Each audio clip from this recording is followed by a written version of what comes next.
La première orientation de notre projet stratégique est l'ANFH s'engage au service des projets des établissements et des professionnels. À travers cette première orientation, l'ANFH réaffirme ses valeurs de paritarisme, de proximité et de solidarité. Concrètement, c'est de garantir la sécurité et la qualité du service public hospitalier, qui est notre mission première, et de promouvoir l'ascenseur social, qui est également un axe prioritaire et essentiel à l'ANFH, par la promotion professionnelle des agents qui participent également à des enjeux d'attractivité et de fidélisation des personnels. Donc l'ANFH continuera donc à développer et sécuriser les parcours des études promotionnelles et également des parcours de qualification, de certification pour les professionnels des filières techniques, ouvrières et administratives. L'objectif, puisqu'on a un objectif, c'est de qualifier ou certifier 50 000 agents d'ici la fin du projet stratégique. Et puis, c'est également d'accompagner les établissements dans leur projet d'établissement par des formations professionnalisantes pour les services RH. Les services RH, c'est un peu le socle dans les établissements pour animer les projets sociaux, mais également pour animer le conseil en évolution professionnelle, par exemple, pour déployer des offres collectives telles l'égalité professionnelle, le baromètre social, l'intégration de l'intelligence artificielle dans les soins.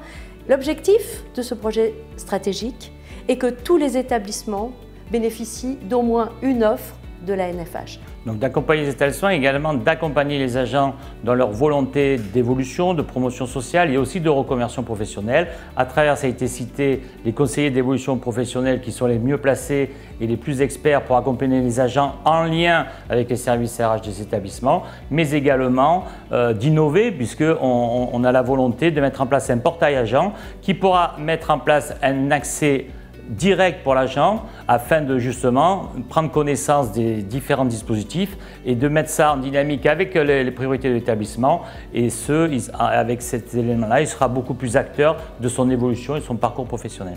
L'autre élément de ce projet stratégique vise à simplifier les outils administratifs utilisés par les établissements, mais également l'ANFH, par la dématérialisation de ces outils. Je pense que les deux institutions, que ce soit l'ANFH ou les établissements, seront bénéficiaires.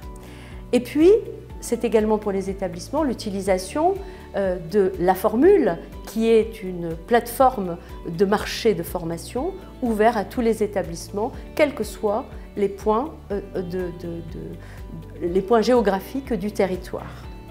Et puis, l'autre élément important, c'est de favoriser la lisibilité de l'offre de formation pour l'ensemble des établissements, puisque nous en avons beaucoup, et de pouvoir mettre de la cohérence à travers ces offres de formation.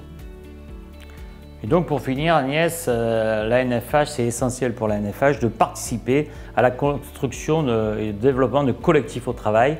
Collectifs au travail à travers des formations pluridisciplinaires, pluriprofessionnelles, axés autour de projets de soins ou autres, et également d'évolution. Ces collectifs au travail, c'est une action d'inclusion, inclusive pour l'ensemble des professionnels, personnel médical et personnel non médical, et ça fera la force de notre fonction publique hospitalière.